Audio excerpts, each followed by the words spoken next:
myself because I'm joint heir with Christ. They have the least. They have the least God has promised them this world. That's right. I'm a joint heir with Christ, so why would I want to be an Israelite? That's a downgrade. Shalom. First and foremost, I want to give all honor, praises, and glory to Yahweh, Bahashem, Yahweh Shai, Bahashem, Rakakwadash. Double honor to our apostles and elders, great millstone and rule well. Peace and salutation to the hopeful elect, pushing this true doctrine. We call the four winds of earth and all truth and sincerity. I'm Lamar Ariyah from the Mississippi Camp. Lord willing, this be an edifying lesson. And this lesson is just going to be a reply to the statement that this guy made. This, I guess his name, Justin, or whatever, Anthony Rod, whatever his name is, this guy who made the statement that being an Israelite is a downgrade. That was a statement of a very unlearned individual who the Lord is clearly not dealing with. Because there's multiple scriptures showing that the position that the nation of Israel will be in when the kingdom of heaven established is truly an upgrade. You know, being an Israelite is a blessing, man. But the lack of understanding of this guy leads to being completely disrespectful, man. Because this man was blessed to be an Israelite, and yet and still he wants to pretty much degrade being of the nation of Israel. So I'm gonna get a few scriptures and say, Lord willing, it's edifying. I'm gonna start out with a definition first. Okay, this is the definition for downgrade. It reads, to lower in rank, status, etc. As a noun, a downslope. Okay? Rate lower, lower in value or esteem. The property possessed by a slope or surface that descends. But the primary definition, or the words and definition that this statement that this guy made will relate to lower in rank or status, you know. Rate lower, low in value or esteem. And that is so far gone and far off of being an Israelite. It's not a downgrade. So this is the book of Deuteronomy, chapter 7, verse 6, starting at verse 6. It says, for thou art an holy people unto the Lord thy power. So we're a separate people. We're not like the other nations, because the Lord has chosen the nation of Israel to be a special people unto him, right? As it continues to say, for thou art an holy people unto the Lord thy power. The Lord thy power hath chosen thee to be a special people unto himself. Now, the Lord has chosen a particular nation of people to be unto himself. A nation of people who's going to be set above all other nations on the face of the earth. Well, let me just finish it out. Above all people that are upon the face of the earth. So the Lord has chosen a particular people who he is going to have at a higher stature than every other nation on the planet. Okay?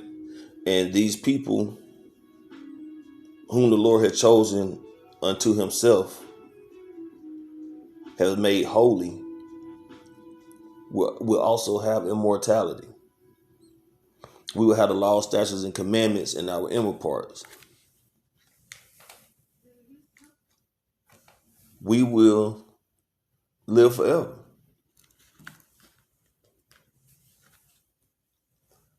But somehow that's considered a downgrade. Verse 7. The Lord did not set his love upon you, nor choose you, because ye were more in number than any people, for ye were fewest of all people. But because the Lord loved you, and because he would keep the oath which he had sworn unto your fathers, Abraham, Isaac, and Jacob. Okay?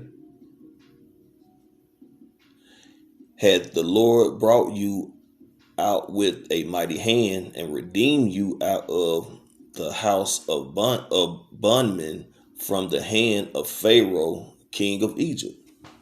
Because the Lord showed the mighty works when he delivered the nation of Israel out of Egypt, out of the house of bondage, okay, out of captivity. The Lord had a covering over the nation of Israel where the Egyptians couldn't touch them. That in itself was an upgrade.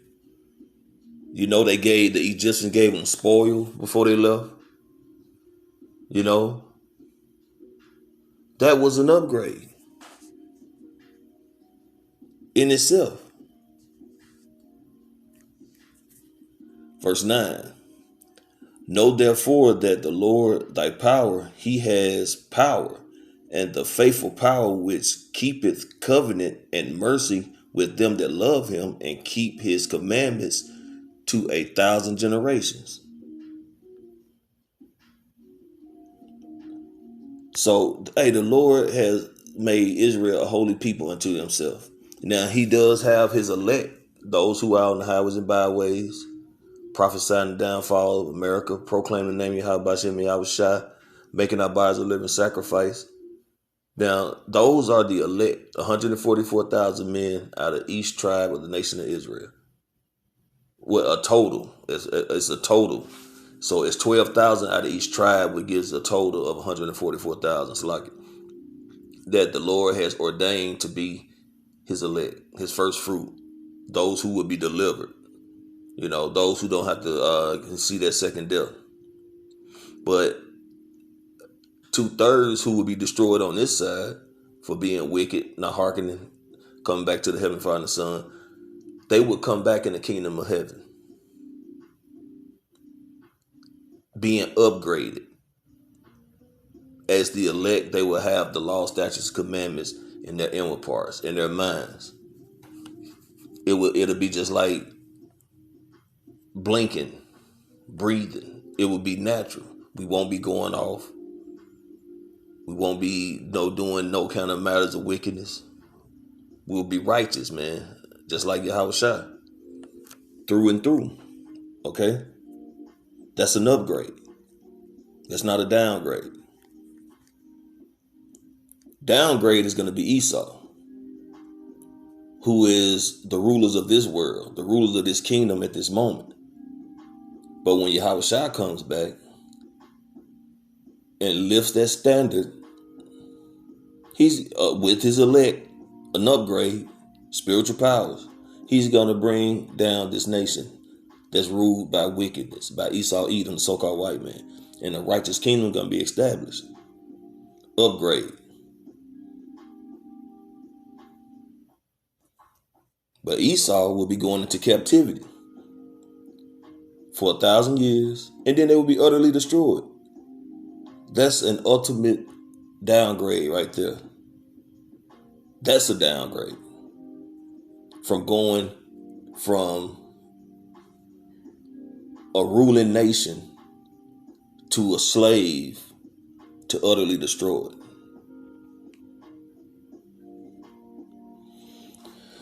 All right, this is the book of Genesis.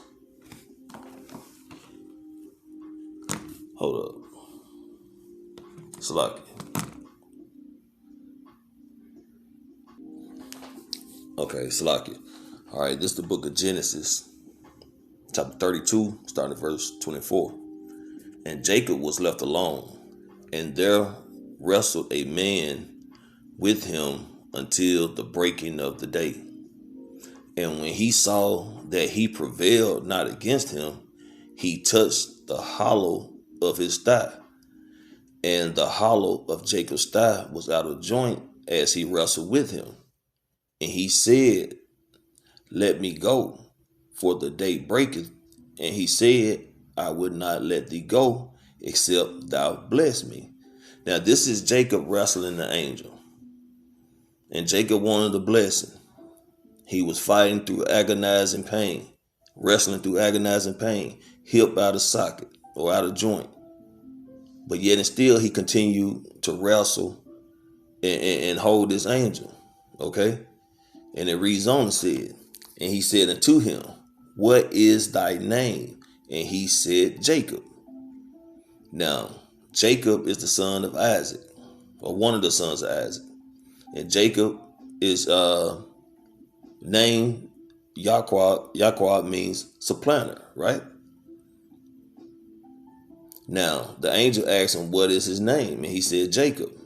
Now it reads on, verse 28, it said, and he said, thy name shall be called no more Jacob, but Israel. So Jacob went from being named meaning a supplanter, changed to being Israel, meaning what? For as a prince has the power with Yahweh, by Hashem Yahushua, and with men, and has prevailed. So his name went from Jacob, meaning supplanter, to Israel, meaning Yasha'Allah, prince of the power.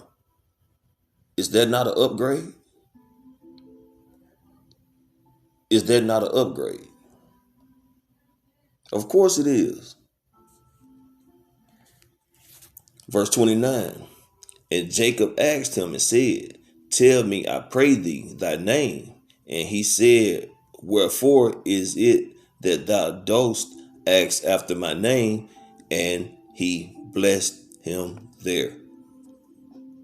So Jacob was upgraded from being Jacob the supplanter to Israel, the prince of the power. That's an upgrade. It's an upgrade. So the statement this guy made is completely just dummied down, man. It's a very unlearned and unspiritual statement, and completely just stupid. Just to sum it up, a stupid ass comment or a stupid ass statement. The scripture says a fool is counted wise when he holdeth his tongue, roughly paraphrased. Because he didn't know what the hell he was talking about, so he should have just kept his mouth shut. He should have just shut the hell up and sit there.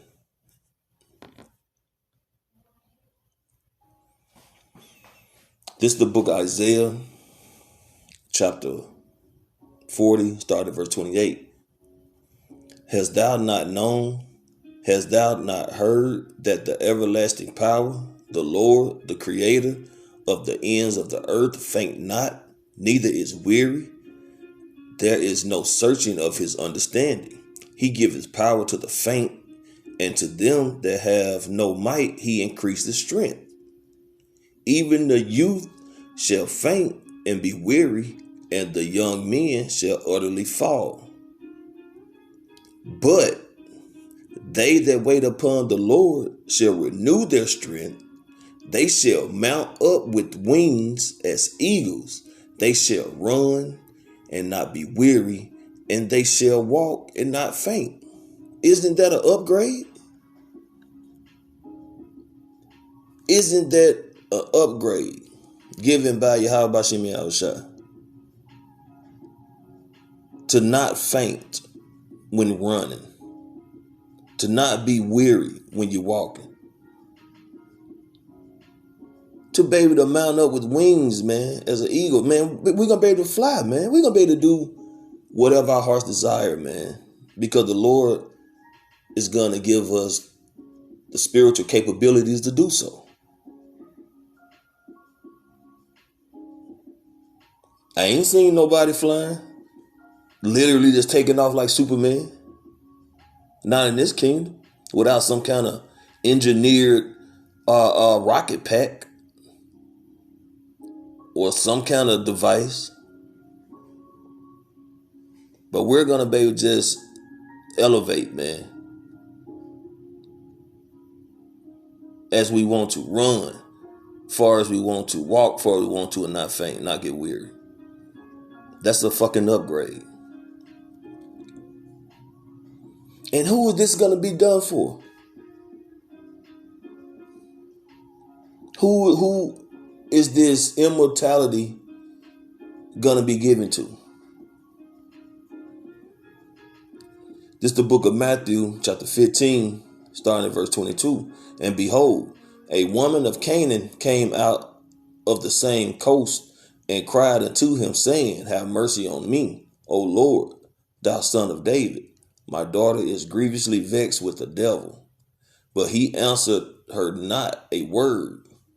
And his disciples came and besought him, saying, send her away, for she crieth after us. And here's the point.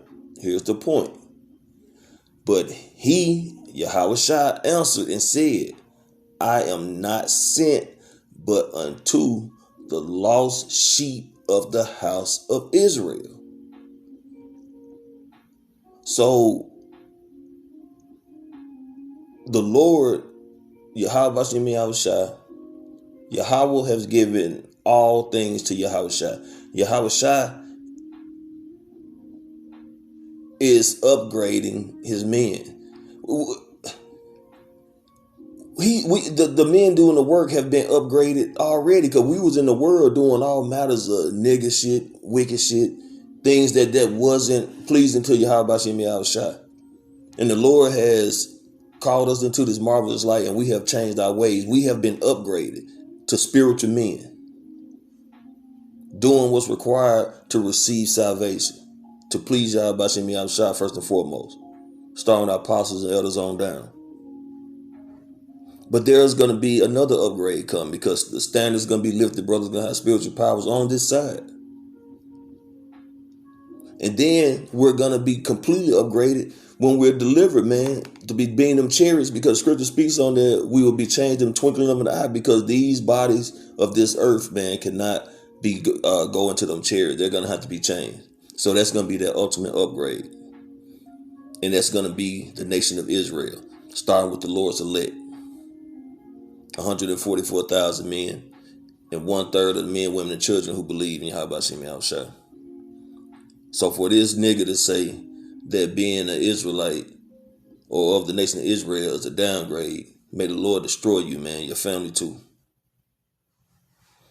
So Lord, witness edifying lesson. I want to give all honor, praise, and glory to Yahweh, Bahashem, Yahushua, Bahashem Kakwadash. Double honor to our apostles and elders of Great Millstone and rule well. Peace and salutations to the hopeful elect. Shalom.